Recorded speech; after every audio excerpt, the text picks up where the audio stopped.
Supermoon events occur when the full moon is at its closest orbit to the Earth, roughly 223,000 miles away. Is it genetically modified food or a weaponized virus? All right, let's just, no one should be exposed to moonlight tonight. And stay safe. As the world braces for chaos, the camera pans to a dimly lit family room. Lucy Marshall and her young daughter Emma huddle together, lighting a candle in front of a framed photo of a man in a police uniform. Their voices tremble as they whisper, "I miss you. I wish you were here with us." But little do they know, the nightmare knocking at their door is closer than they ever imagined. Before moving forward, please like this video and subscribe to our channel. It will help us keep bringing your favorite movie recaps. It becomes clear that Emma deeply misses her father, John, and feels the void of his protective presence. In the next shot, Wesley Marshall, Lucy's brother-in-law and Emma's uncle, works in his yard. He reinforces the property against potential threats by checking traps, wiring the yard with electric fencing, installing security cameras, and testing a small generator humming nearby. Wesley takes the supermoon warning seriously and does everything he can to protect the house. Cody, the neighbor, practices firing an automatic machine gun aggressively in his yard. The bursts of gunfire echo through the neighborhood, making Wesley uneasy. He worries about the danger these shots pose to Lucy, Emma, and others nearby. Inside the Marshall house, Lucy and Emma sit on the couch, watching constant news coverage about safety protocols, curfews, and military efforts to control the city. The doorbell rings suddenly. Cody's neighbor arrives with a food container to cheer Emma up and wishes them luck for the night ahead. Lucy thanks her, and the woman hurries away, clearly nervous about the worsening situation. Wesley decides to confront Cody. He marches to Cody's yard and scolds him for firing toward Lucy's house, warning that a stray bullet could kill someone, especially Emma. Cody defends himself, claiming that everyone must act like soldiers now to survive. He mentions alarming news from Tokyo and Sydney, where people reportedly transform into beasts during supermoon nights. He believes chaos is inevitable. Wesley tries to calm Cody, but Cody refuses to back down. He vows to fight with everything he has. Wesley reluctantly says goodbye, wishing him luck, but Cody, filled with anger, replies that he doesn't need it. Back inside, Wesley sits with Lucy and speaks firmly. He shows her the gun they practiced with at the range, reminding her to load, aim, and fire without hesitation if necessary. Lucy recites the rules he taught her. Don't let anyone in, stay quiet, avoid drawing attention, and never hesitate, no matter who is at the door. The atmosphere feels tense.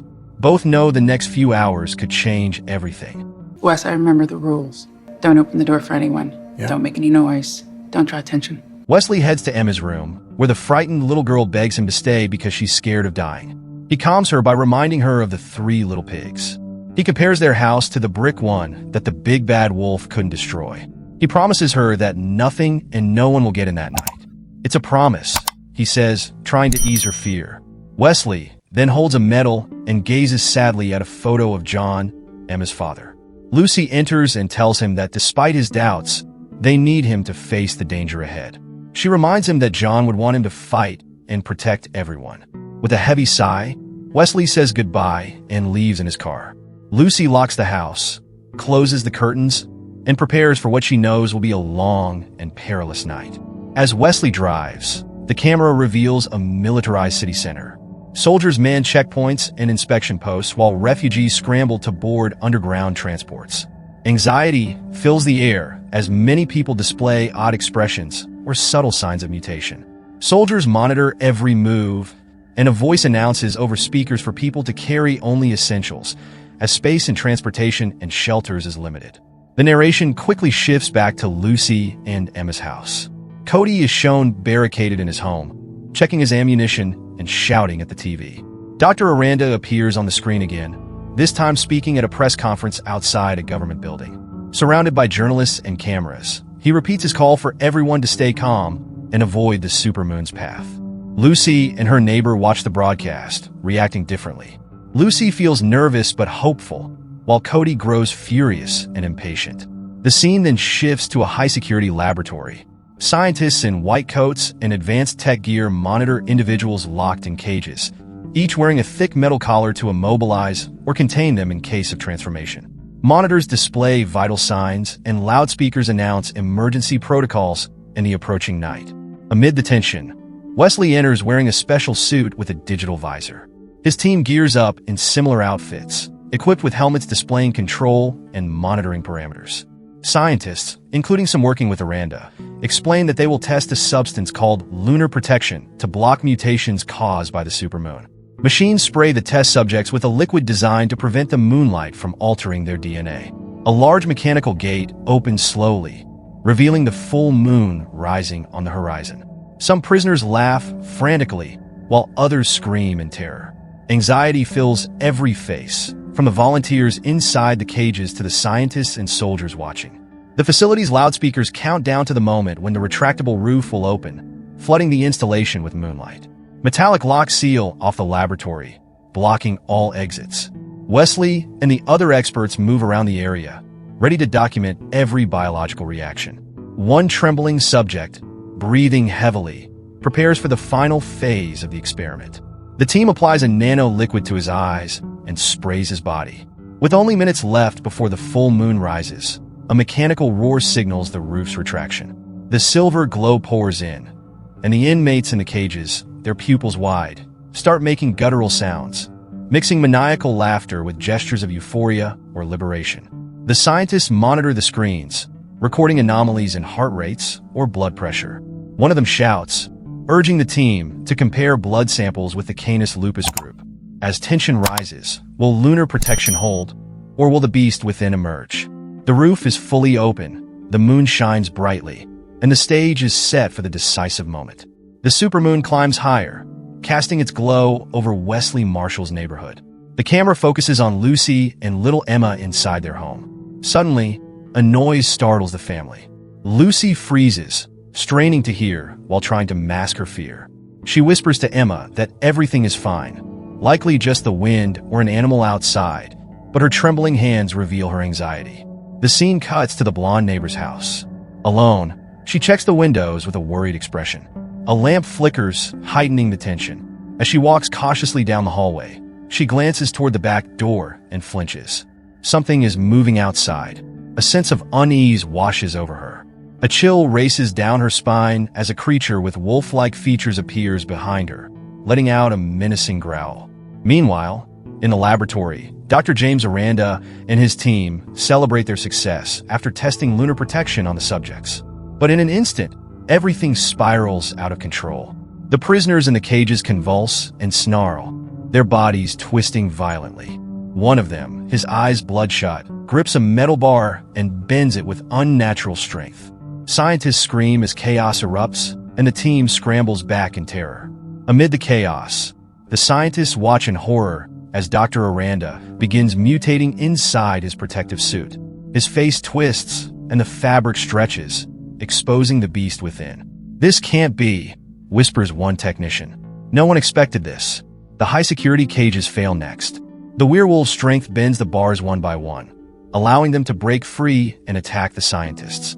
Screams fill the air as blood stains the sterile walls. A young team member runs, but a massive beast grabs his leg, drags him off, and devours him instantly. Wesley and a scientist named Amy sprint toward a secure door as a beast swipes at them with deadly claws. They slam the door shut at the last moment, but leave a colleague behind. His screams echo as the beast tears him apart. Amy sobs, tears streaming down her face. Wesley grips her shoulders, trying to steady her. At Lucy's house, the tension rises. She checks the security cameras Wesley installed and notices shadows prowling along the fence. On the screen, humanoid shapes stalk the street under flickering streetlights. Meanwhile, Cody, the neighbor practicing with a machine gun, barricades himself in his house, ready to fire at anything that moves. A loud crash interrupts him. Something smashes a window with terrifying force. Cody spins, aims his gun, but a massive beast slams him against the wall. The impact cracks wood and plaster, creating a hole to the outside. Moonlight streams in, and Cody's eyes glow sinisterly, signaling his transformation. Back at the facility, Wesley and Amy reach the armory.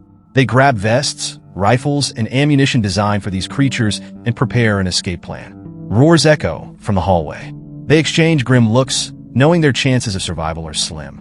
Wesley encourages Amy, "We have the formula. Trust me. Let's get out of here and save whoever we can." They push the door open and come face to face with a snarling, blood-covered werewolf. Without a second thought, they fire their guns, forcing the beast to retreat. They sprint down the corridor under flickering emergency lights, jump into a facility vehicle, and speed away. As they flee, Wesley calls Lucy on the radio or satellite phone.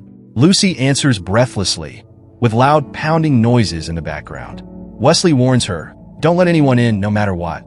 At the same time, the cameras show Lucy's injured blonde neighbor banging on the door, begging for help. Lucy hesitates, but Wesley shouts urgently not to let her in. Unable to enter, the neighbor is attacked by a beast that drags her into the shadows. Lucy screams in horror, collapses to her knees in tears, and Emma runs over, hugging her tightly. Meanwhile, Wesley and Amy swerve off the road as a creature suddenly crosses their path. Their vehicle skids and flips into a ditch. Dazed and injured, they crawl out of the wreckage, surrounded by smoke and broken glass. Though battered, they survive. They take in the chaos around them.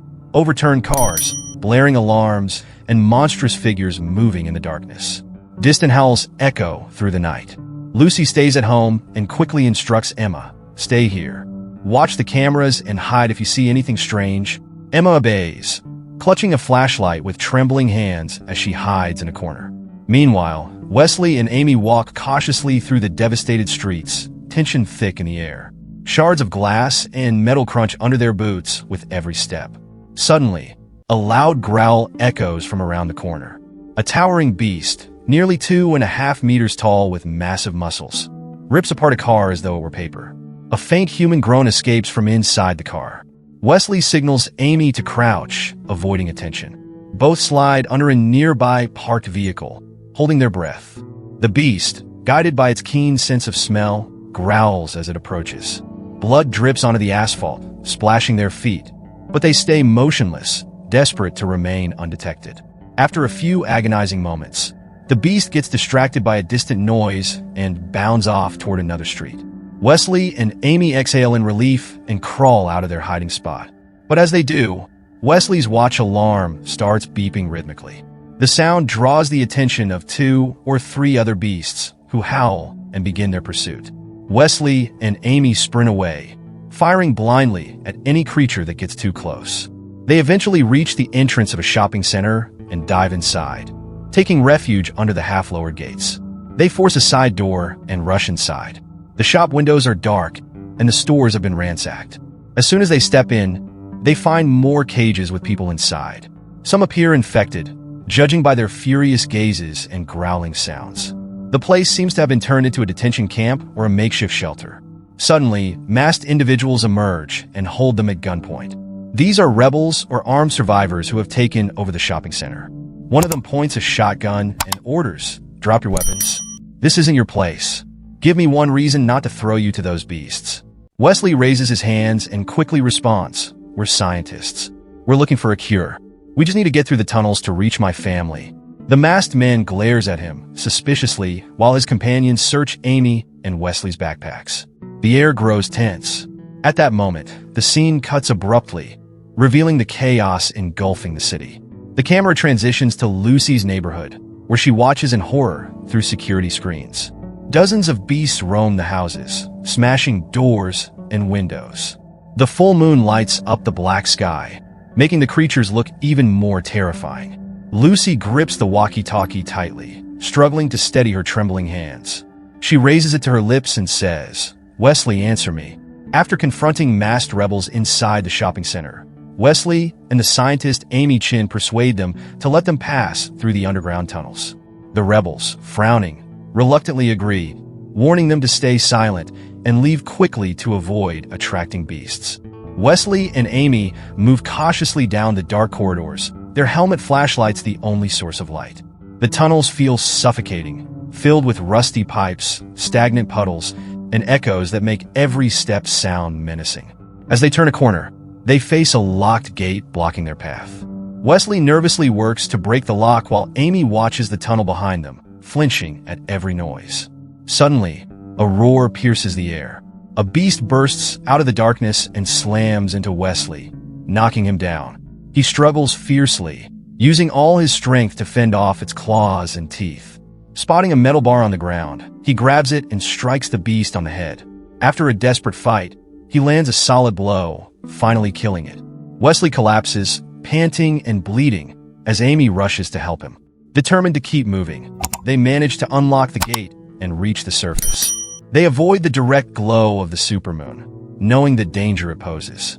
Amy sprays them with a protective antidote she prepared and covers them with plastic. They move carefully, aware that even brief exposure to the moonlight could trigger their transformation. They move quietly through the shadows and enter an abandoned hardware store.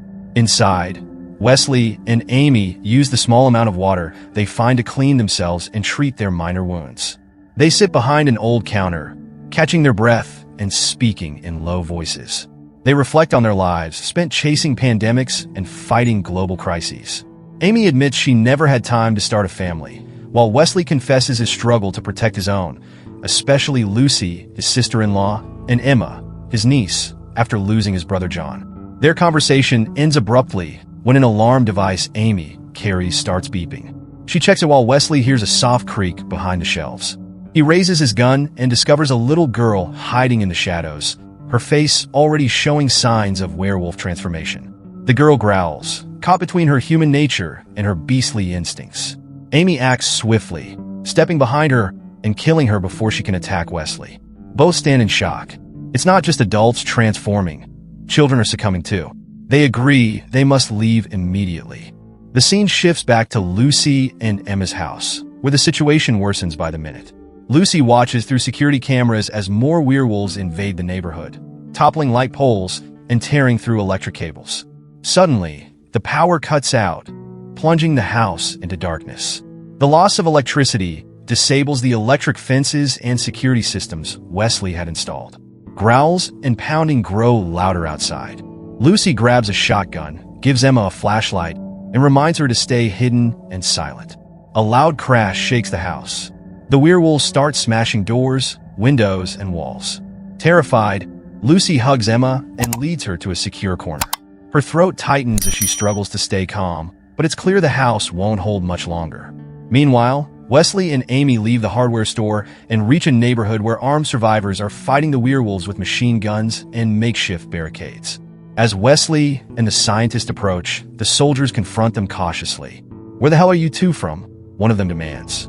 The pack of beasts storms in before the defenders can explain themselves, pouncing on them. Chaos breaks out as bullets fly in every direction, accompanied by shouting.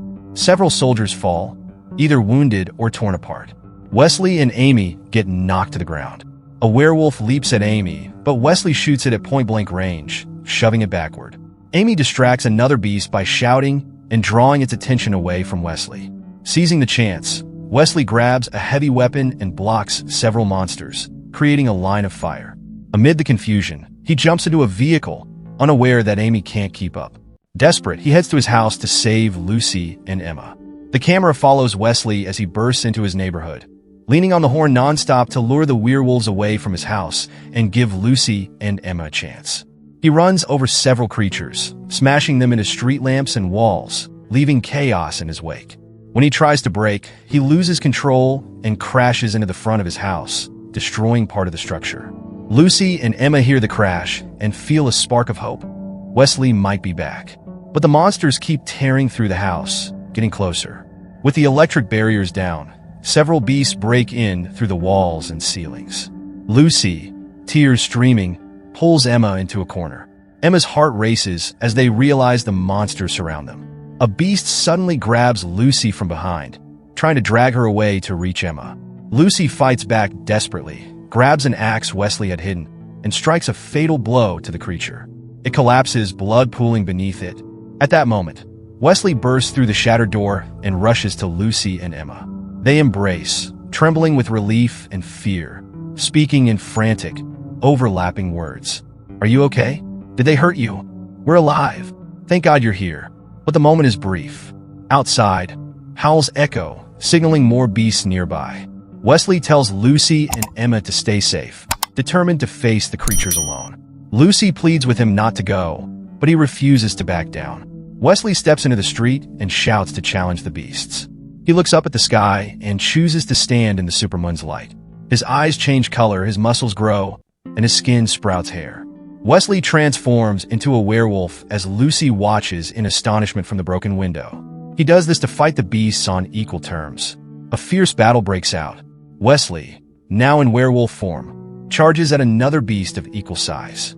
Snarls and claw swipes fill the air, shaking street lamps and scattering chunks of asphalt with each impact. Wesley then uses his superhuman strength to defeat the lycanthrope, sinking his teeth into its neck and twisting until it goes limp. A triumphant howl echoes down the block. Lucy rushes to find Emma and hides her in a closet, afraid other beasts might appear. Suddenly, the barricade in the living room gives way with a brutal blow. A massive werewolf bursts through, snarling. Lucy, pointing her empty shotgun, screams in despair as the creature steps into the light. Lucy sees that it's Wesley, her brother-in-law, completely changed, his eyes now driven by savage instinct. Worse, he's wearing John's metal necklace, a reminder of his family and humanity. Panic grips Lucy as she realizes that Wesley might not recognize her and, in his rage, could kill both her and Emma. Desperate, she shows him a photo of John and Emma, pleading, "We're family, you're Wesley, don't hurt us." For a moment, it seems like the beast can't hear her. It lunges at Lucy, knocking her to the floor. She readies her weapon, nearly losing hope. Just then, an alarm sounds, signaling daybreak.